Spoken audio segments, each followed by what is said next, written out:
آزادی، جنگ آزادی میں مسلمانوں کا کردار، یہ سب سے اہم ہمارے مسلمان خواتین کے لیے بھی اور مسلمان نوجوانوں کے لیے، بچوں کے لیے بہت ضروری۔ جب تک ہم اپنے بڑوں کی تاریخ یاد نہیں رکھیں گے، ہم بے حیثیت ہوتے چلے جائیں گے۔ بعض لوگوں کو اپنے خاندان کا ہی خود پتہ نہیں رہتا کہ ہم کون ہیں، ہمارا خاندان کیا ہے، ہمارا مقام کیا ہے، ہمارا مرتبہ کیا ہے، ہماری شان کیا ہے، ہماری عزت کیا ہے، جس کے نتیجے میں ہم اپنے آپ کو بے وقار سمجھ جاتے ہیں۔ حالانکہ ہم لوگوں کے خاندانوں میں ایسے اشخاص بھی گزرے ہیں جن کی وجہ سے اللہ نے ملک کو شرک سے بچا لیا۔ اب ہم ہیں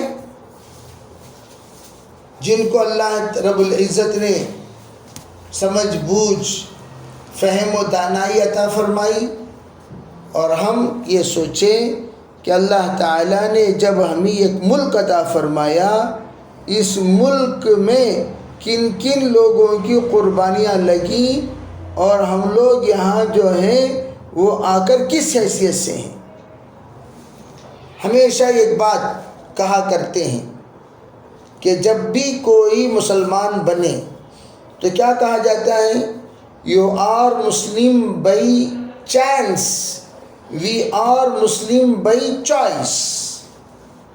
تم تو باپ مسلمان، بیٹا مسلمان کی کیسے؟ بے باپ کی وجہ سے بیٹا مسلمان، ماں کی وجہ سے بیٹا مسلمان۔ تو وہ جو مسلمان بنا ہے وہ خاندان میں پیدا ہونے کی وجہ سے بنا ہے، اور بعض لوگ بیچارے پیدا ہوئے کسی خاندان میں، آ کر جڑے مسلمانوں کے ساتھ، ان کا جو ایمان ہے وہ پیدائشی مسلمانوں سے قوی ہوتا ہے، مستقل ان کے اندر حکمت، ان کے اندر ہمت، ان کے اندر حوصلہ، ان کے اندر پابندیاں بھی ہوتی ہیں۔ اب یہاں اسلام کی آزادی میں، ہندوستان کی آزادی میں، جس وقت میں انگریز 1601 میں آ کر سب کو تجارت کے عنوان پر دوست بنایا، اور اس کا مقصد یہ تھا کہ جو بھی ہندوستان کا مال ہے اس مال کو ہم اپنا مال بیچ کر مال منتقل کریں گے۔ اس لیے کہ ایک آدمی مالدار ہے، اس آدمی کے پاس سے مال نکلنے کا طریقہ کیا ہے؟ بھئی اسے پروڈکٹس بتاؤ، اسے لالچ بتاؤ، اسے نفع بتاؤ، اسے بتائیے کہ آپ کا جو پیسہ ہے وہ پیسہ یہاں لگانے پر آپ کو کیا ملے گا۔ تو اس طرح بتا کر دو کام اس نے کیا۔ ایک تو یہ ہے کہ جو ہندوستان میں جھوپڑیوں میں کام ہوتا تھا، گھروں میں کام ہوتا تھا، فیکٹریوں میں کام ہوتا تھا، جس کی وجہ سے لوگوں کو روزی روٹی کا اللہ کی طرف سے انتظام ہو جاتا تھا، سب سے پہلے اس نے وہ تمام دکانوں کو بند کروا دیا دھیرے دھیرے۔ یعنی ہر چیز، روٹی کے مقابلے میں بریڈ لانا، دودھ کے مقابلے میں چائے لانا، اور پانی کے مقابلے میں ڈرنکس لانا، تو یہ تمام چیزیں لا کر یہ احساس دلایا کہ تمہارے پاس جو چیزیں ہیں وہ چیزوں کی کوئی قیمت نہیں، ہمارے پاس جو چیزیں ہیں وہ چیزیں بہت قیمتی ہیں. تو چنانچہ آج بھی پوری دنیا میں کہیں بھی فارن کا سامان، فارن کی چیزیں، فارن کے کپڑے، فارن کی یہ، فارن کی وہ، یہ تمام باتیں آپ آ کر کسی بھی ملک والوں کی زبان پر نہیں سنیں گے. کوئی بھی ملک آپ اٹھا لیجئے سوائے ہندوستان کے. ہندوستان بھی یہ فارن کا، یہ فارن کا. ہم لوگ فارن کی چیزوں کی زیادہ عزت دیتے اپنی چیزوں کے مقابلے میں. یہ ذہنیت کس نے بنایا؟ اسی نے بنایا کہ باہر کی چیزیں، باہر کے لوگ، باہر کے جو کچھ بھی خبریں ہیں وہ سب کے سب ہمارے نزدیک اپنے خبروں سے زیادہ، اپنی چیزوں سے زیادہ، اپنی یعنی اسے کیا کہتے ہیں، اپنائیت سے زیادہ، اپنی چیزوں کی اپنائیت سے زیادہ پرائیوں کی چیزوں کی تعریف کرنے کا ایک مزاج جو بنا وہ اسی زمانے سے بنا. اس کے لیے اس نے کیا کیا؟ انگریزوں نے مسلمانوں کے مدارس پر پابندی لگائی، علماء پر پابندی لگائی، مسجد کے خطبوں پر پابندی لگائی، تاکہ لوگوں کو یہ بتائیں دیکھو تم لوگ پابند ہو، آزاد نہیں ہو. اور پابندی کی فضیلت بادشاہوں کو بتایا. حکومت بادشاہ سلامت کی اور خلق خدا کا اور قانون ایسٹ انڈیا کمپنی کی. حکومت بادشاہ سلامت کی، خلق خدا کا، اور حکومت قانون ایسٹ انڈیا کمپنی کی.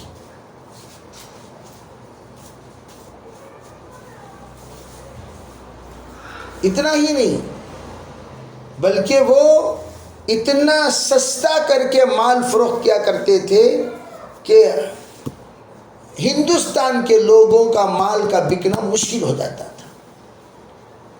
نتیجتاً ہمارے علماء نے اس کو دیکھا. سب سے پہلے اس کا احساس کرنے والے ہمارے اکابر علماء ہیں. اور ادھر کلکتہ میں سراج الدولہ، انہوں نے دیکھا ارے یہ تو بڑے خطرناک پلاننگ کے ساتھ آیا ہوا ہے.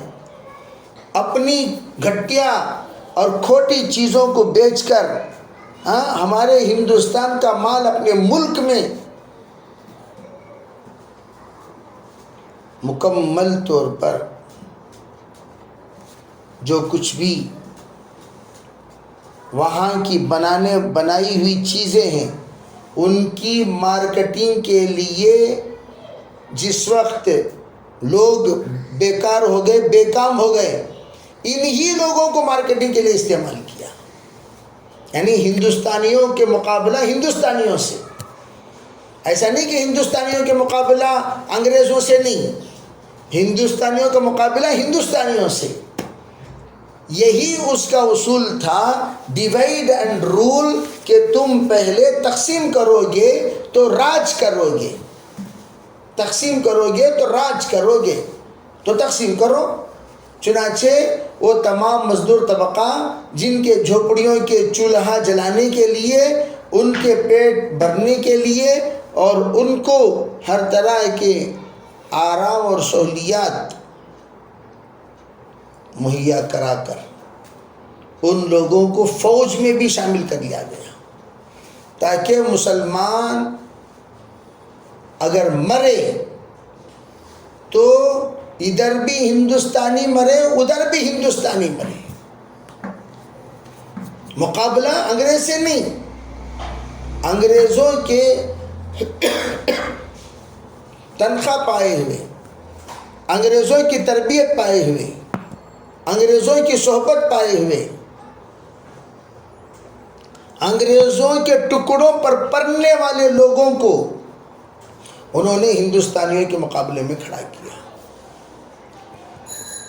ذرا توجہ، اسی وقت سے لے کر آج تک بھی اس وقت کے جو انگریز ہیں پہلے وہ انگریز نے جو قانون بنایا ڈیوائڈ اینڈ رول کا، آج کے ان کے تابع دار، ان کے وفادار آج بھی ڈیوائڈ اینڈ رول ہی کا کام کرتے ہیں۔ مسلمان ہیں، حصے بناؤ، اور وہ حصے بنانے کے لیے پہلا کس کو؟ غیر مقلدین کو۔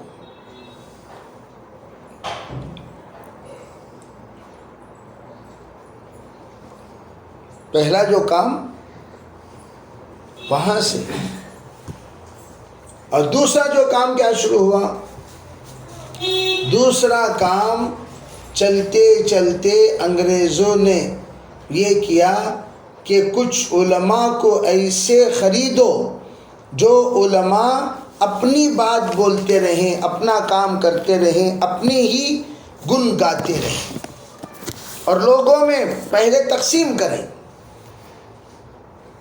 چنانچہ تقسیم کرنے کے لیے مستقل ایک ٹیم بنائی گئی، اور وہ ٹیم نے مکمل طور پر تقسیم کا کام کیا۔ اب ذرا توجہ، ان حضرات کی تاریخ 1850 سے شروع ہوتی ہے۔ ان سے پوچھو ہندوستان کے تاریخ والوں سے، بھئی جنگ آزادی کب شروع ہوئی؟ 1850 بولیں گے۔ ہم سے پوچھو کب شروع ہوئی، تو ہم پوچھیں گے تم سے کہ انگریز آیا کب؟ 1601 میں۔ جب 1601 میں آیا تو 1850 تک 250 سال کا عرصہ گزر گیا۔ یہ 250 سال کے عرصے تک تم لوگ کر کیا رہے تھے؟ خاموش، کوئی جواب نہیں۔ اس کا جواب یہ ہے کہ اس 250 سال تک صرف مسلمان انگریزوں کے مقابلے میں لڑتا رہا، اس لیے کہ مسلمان یہ غلامی کچھ پسند نہیں کرتا۔ مسلمان وہ صرف اللہ کی غلامی اسے پسند ہے، اللہ کے غلام بن کر جی لے گا، اللہ کا غلام بن کر مر جائے گا، لیکن لوگوں کا کسی کا غلام بننا اسلام کی ترتیب میں ہے ہی نہیں۔ چنانچہ جناب رسول اللہ صلی اللہ علیہ وسلم کی آمد کا مقصد صحابہ نے جو بیان کیا وہ کیا؟ ہم وہ ہیں جو بندوں کو بندوں کی بندگی سے نکال کر اللہ کی بندگی کی طرف لائیں۔ تو یہ مسلمانوں کا اصل مقصد تھا، اللہ کی بندگی کی طرف امت کو لانا۔ اور یہ لوگ تو بیچارے جتنے کنکر اتنے شنکر والے ہیں، تو وہ تو ہر مدد کرنے والے کیوں، بھئی آپ تو بھگوان بن کر آئے، آپ خدا بن کر آئے، آپ تو ہمارے لیے بڑی قیمتی، یہ سب باتیں بھگوان کو جو کہی جاتی ہیں، وہ تمام باتیں انسان کو یہ لوگ کہتے ہیں۔ بھگوان کو جو باتیں کہنا چاہیے وہ انسان کو کہتے ہیں۔ تو ان کے اندر غلامی کا کوئی احساس ہی نہیں کہ یہ غلام بنانے والا ہے۔ 1850 کی تاریخ شروع کرنے کی وجہ مسلمانوں کی تاریخ کو مٹانا۔ 1755 میں سراج الدولہ اپنے تلوار اٹھائے ہیں، اور ادھر ٹیپو سلطان شہید رحمۃ اللہ علیہ 1799 میں شہید ہوئے ہیں۔ اس کی ایک تاریخ انشاءاللہ میں آئندہ بتاؤں گا۔ تو اتنی بڑی ہستیوں کی شہادت کو، شہادت سراج الدولہ، شہادت ٹیپو سلطان شہید، اس کو انہوں نے مٹانے کے لیے 1857 کا اعلان کر دیا، تاکہ مسلمانوں کا کوئی بھی واقعہ نہ ملے۔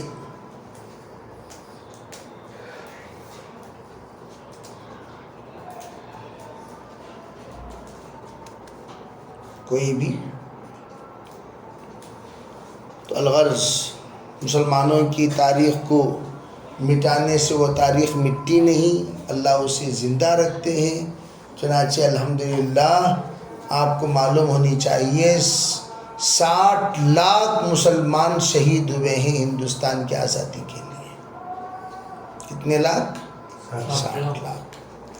آج ہم یہاں آزادی سے سجدہ کر رہے ہیں، ٹوپی پہنے ہوئے ہیں، اپنے تشخص اسلام کے ساتھ چل رہے ہیں، جی رہے ہیں، یہ سب کے سب ان بزرگوں کی قربانیوں کی بدولت ہیں جو ہندوستان میں ہم امن کے ساتھ رہ رہے ہیں۔ ان تمام بزرگوں کی انشاءاللہ ذکر آپ حضرات کے سامنے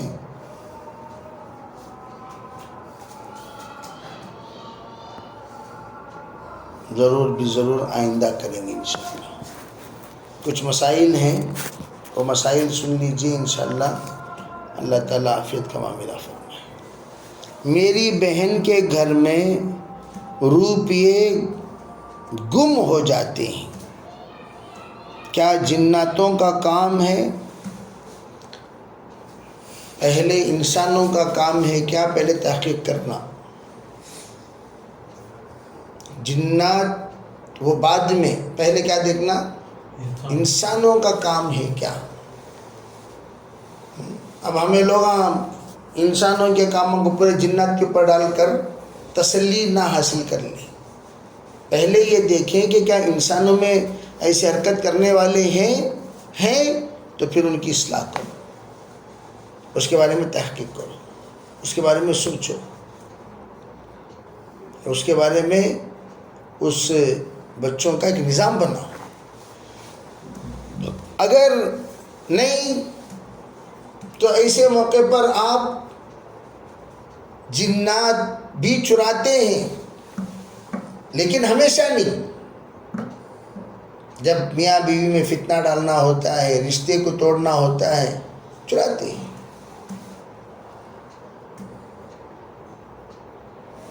لیکن ہمیں کیا کرنا چاہیے؟ تو ہمیں آیت الکرسی پڑھ کر رکھنا چاہیے۔ جہاں پر آپ رقم رکھتے ہیں وہاں آیت الکرسی پڑھ کر بھی دم کریں، آیت الکرسی لکھ کر بھی لگا دیں۔ انشاءاللہ جنات اگر چرا رہے ہوں تو ان کا چرانا بند ہو جائے گا۔ اللہ کے نام سے میٹھا کھانا پکا کر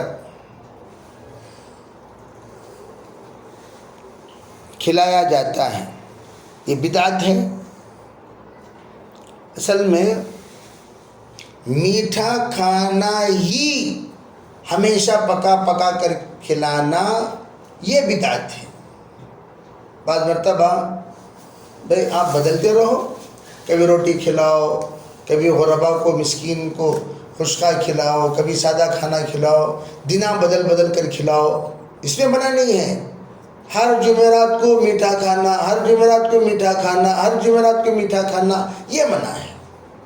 ہر جمعے کو میٹھا کھانا یہ منع ہے۔ آپ بدل بدل کے کھلا رہے ہیں، اس میں کوئی حرج نہیں ہے۔ دن بھی بدلو، آئٹم بھی بدلو۔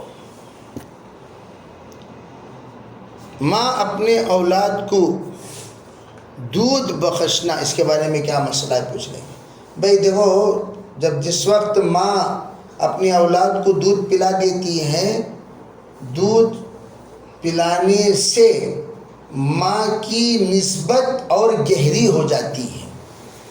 ماں جب جنم دی اسی وقت بچوں کی نسبت ماں کے ساتھ ہو گئی۔ اب اس کا مطلب یہ نہیں ہے کہ بھئی بچوں کے اوپر جو حقوق ہیں ان حقوق سے اپنا دامن چھڑانے کے لیے دودھ بخش دیا، یہ غلط۔ دودھ کیا بھی بخشنے سے بخشی نہیں جائے گی، وہ تو پی لیے، ہضم ہو گیا، قصہ ختم۔ وہ بچپن کا قصہ، وہ بڑے ہونے کے بعد دودھ بخشنا یہ بھی ایک رسم ہے، رواج ہے، بے وقوفی ہے، پاگل پنا ہے۔ دودھ بخشنا کیا ہوتا ہے؟ ابھی یہ جو رسم بنا لیا لوگوں نے، دودھ بخش ڈالو، اس کی کوئی حیثیت نہیں۔ یہ بولنا بھی بڑی بے شرمی کی بات ہے، بے حیائی کی بات ہے۔ تو ہاں، البتہ ہر ماں جو اس کو اپنے کوکھ میں لے کر جنم دی ہے وہ بخشنے سے بخشی نہیں جائے گی، اسے تو قیامت تک رب ارحمہما کما ربیانی صغیرہ والی دعا پڑھتے رہنا چاہیے۔ تو اس لیے اس کی کوئی حیثیت نہیں ہے، اس لیے اس کا کوئی رواج نہ بنائیں۔ بیوی اپنے شوہر کو مہر بخشنا، دیکھو بھئی، ایک تو یہ ہے کہ مہر بیوی کا حق ہے. مہر تھانوی فرماتے اگر کوئی شوہر شادی کرنے کے بعد مہر ادا کرنے کا ارادہ نہیں رکھتا اسے اپنی بیوی سے ملاقات کی بھی اجازت نہیں ہے. وہ بالکل دھوکہ ہے یہ، اس لیے کہ واجب ہے مہر ادا کرنا، اور واجب میں تم کھلواڑ کر رہے ہو، مذاق کر رہے ہو، تو واجب میں کھلواڑ کرنے کی اجازت نہیں ہے. ہاں البتہ بیوی خود بیچاری بول رہی ہے چھوڑو جی کیا بھی مہر دینے کی ضرورت نہیں، میرے طرف سے معاف ہے، تو ایسے موقع پر آپ کی لاچاری کو، آپ کے غربت کو، آپ کے فقر کو، آپ کے فاقے کو دیکھ کر وہ بیچاری یہ کہہ رہی ہے تو آپ خاموش ہو جائیں، ورنہ جہاں تک ہو سکے وہاں تک آپ جلد از جلد اپنا مہر ادا کرنے کی کوشش کریں. بلکہ میں تو ہمیشہ کہتا ہوں ولیمہ ادھار مہر نقد رکھو، ولیمہ ادھار مہر نقد رکھو. مجھے افسوس بھی ہوا، پرسوں ایک جنازے میں گیا، میرے خیال سے میاں بیوی 42 سال ساتھ میں رہے، 42 ایئرس، لیکن جنازے کے دن بول رہے نہیں حضرت میں مہر نہیں دیا. ارے کیسے بیوقوف انسان ہوں گے. اس لیے یہ تمام رسم و رواج ختم کریں. دعوت وغیرہ بعد میں بھی کھلایا جا سکتا ہے، لیکن مہر کی ادائیگی میں احتیاط کریں. اللہ تعالی ہم سب کو عمل کی توفیق عطا فرمائے. لک الحمد لک الشکر اللہم صلی علی سیدنا محمد وعلی آل سیدنا محمد.